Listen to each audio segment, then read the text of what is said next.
존경하는 국민 여러분 반갑습니다. 철PD입니다. 이번 시간에 조금 중요한 이야기 좀 해보려고 합니다. 고용자와 피고용자와의 어떤 관계를 정립 한번 해보려고 하거든요.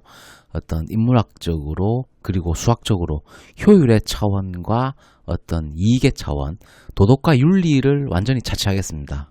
그래도 직장 생활을 할 것 같으면은 이 정도는 좀 알고 해야 하지 않나, 제가 정리를 좀 해봤는데요. 얘기하기에 앞서가지고 가장 선행되어야 될 어떤 정의죠. 효율입니다. 제가 가장 중요시하게 다루는 어떤 용어인데요. 인풋 대비 아웃풋이죠.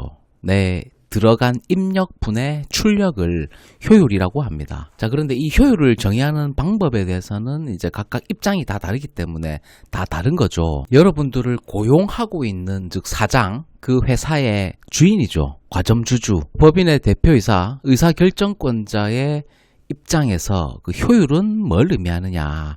내가 쓰는 비용, 즉 인건비죠. 직원들 인건비, 그리고 뭐 임대료가 있을 거고 여러 가지 비용들이 있겠죠. 그 비용분의 아웃풋, 그 회사 매출 또는 이제 수익으로 얘기를 할 수 있겠죠. 기업이 존재하는 이유는 이윤 추구니까, 자, 이윤이라고 하는 걸 만들어내기 위해서는 비용을 줄여야 되는 거예요. 그래야 효율이 올라가는 거죠. 예를 들어서 회사 매출이 월에 1억이에요. 어떻게 하면 효율을 늘릴 수 있을까요? 매출은 늘지 않고 수익은 고정이라고 가정을 했을 때 인건비를 줄여야 되는 거예요. 나가는 비용을 줄여야 된다는 뜻이죠. 인건비를 포함해서 이런 모든 비용들을 코스트라고 정의를 해보겠습니다. 고용자 입장에서 직원 인건비들을 깎을 수는 없죠. 다 그렇게 하면 일을 안 하려고 하니까. 자, 그러면 회사 매출이 일정하다라고 가정을 했을 때 나의 효율을 높이기 위해서는 업무의 밀도를 높여야 되는 거예요. 그렇죠? 자, 그러면 반대로 피고용자는 어떨까요?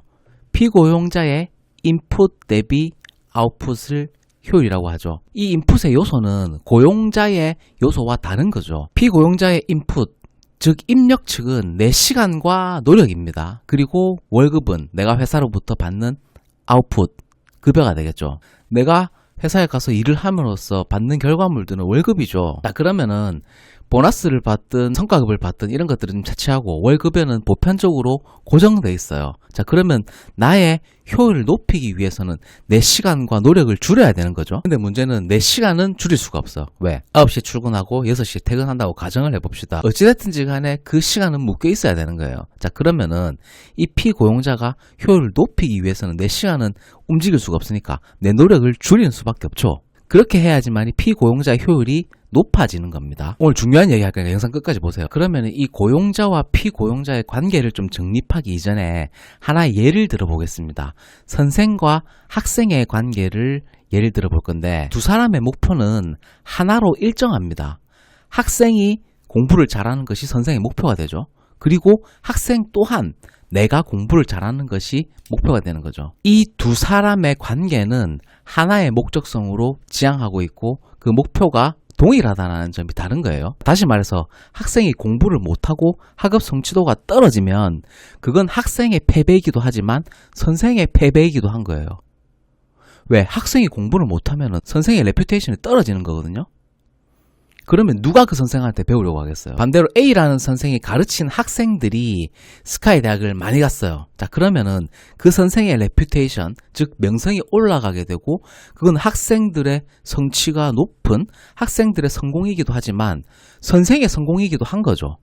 자, 그러니까 학생의 만족도가 올라가면 선생의 만족도도 같이 올라가고, 학생의 만족도가 떨어지면 학업 성취도 능력이 떨어지고 성적이 떨어지면 그건 선생도 같이 만족도가 떨어진다는 얘기죠. 자, 그래서 이 선생과 학생의 관계는 상호 협력적인 관계라고 볼 수 있는 거죠. 인문학적인 관점에서. 자, 그럼 다시 고용자와 피고용자의 관계를 다시 볼까요? 고용자 입장에서는 어떻게 해야 만족도가 올라갈까? 업무 밀도를 높여야지 만족도가 올라가는 거고, 피고용자 입장에서는 업무 밀도가 낮아야지 나의 만족도가 올라가는 거예요. 이거는 뭘 의미하느냐? 효율이 올라가는 방법 자체가 입장에 따라서 다르다는 거예요. 그러니까 고용자와 피고용자의 관계는 원론적으로 착취 관계라는 거예요. 피고용자인 내가 해피하면 고용자는 슬프죠. 자, 고용자가 슬프면 업무 밀도가 올라가니까 피고용자는 피곤한 거예요. 그러니까 서로 지향하는 타겟팅 포인트가 다른 거죠. 이게 착취 관계를 나타내는 거예요. 이 남부 지역에서 성행했던 노예제도를 보시면 알 수 있습니다. 자, 그런데 이제 마지막은 반전이 있습니다. 나는 회사에서 1인분 이상을 해내는 사람이다 라고 내 스스로 질문을 한번 던져보세요. 내 양심에 손을 얹고 나는 과연 내 월급을 받고 있으면서 내가 1인분 이상을 하고 있는 사람인가? 거기에 대해서 질문을 한번 던져보세요. yes or no로 뭐 대답을 할 수 있겠죠. 만약에 yes다. 나는 회사에서 1인분 이상을 한다. 2명분을 한다. 3명분을 한다. 라고 하면은 피고용자 입장에서 회사 내에서는 내 효율이 떨어지는 거죠. 손해보고 있는 거예요. 어떻게 봤을 때. 비용적인 측면만 봤을 때는 내가 손해를 보고 있는 구조죠. 자, 그런데 나는 1인분 이상을 못 해내고 있어. 회사 내에서 내 효율은 높아지는 거예요. 자, 직원들 100명이면은 50명은 놉니다. 저도 직장 오래 다녀봐서 알기 때문에 일하는 사람은 30명밖에 안 돼요. 50명은 놀고 20명은 그냥 어중이들밖에 없습니다. 일하는 사람은 30%도 안 됩니다. 그러면 그게 과연 누구한테 이익인가? 그 누구에게도 이익이 되지 않습니다, 사실. 그건 뭘 의미하느냐? 그 부분을 가깝게 들여다봤을 때는 능력에 비해서 급여가 작은 거죠. 내가 일을 더 많이 하는데. 자, 그런데 1인분 이상을 못 해낸다. 능력에 비해서 급여를 많이 받는 거죠. 대부분의 사람들이 능력에 비해서 급여를 많이 받아가는 편이에요. 대부분의 사람들이. 다시 말해서 1인분 이상을 해내는 사람은 거의 없다라는 얘기예요. 자, 그러면 그 1인분을 못 해내는 사람이 예를 들어서 나가면은 성공할 수 있을까요? 절대 성공 못 합니다. 이게 오늘의 결론이에요. 이건 회사에서 내 효율을 높일 수 있는 사람과 밖에 나가서 성공할 수 있는 사람의 어떤 구조의 딜레마를 나타내는 건데, 회사에서 1인분을 이상 해내고 능력에 비해서 급여를 적게 받는 사람, 그리고 회사 내에서 나의 효율이 떨어지는 사람이 밖에 나가서 사업을 하든 자영업을 하든 성공할 확률이 있는 거예요. 자, 그런데 회사에서 능력에 비해서 급여 많이 받는 사람, 자기 스스로 물어보면 대답할 수 있죠.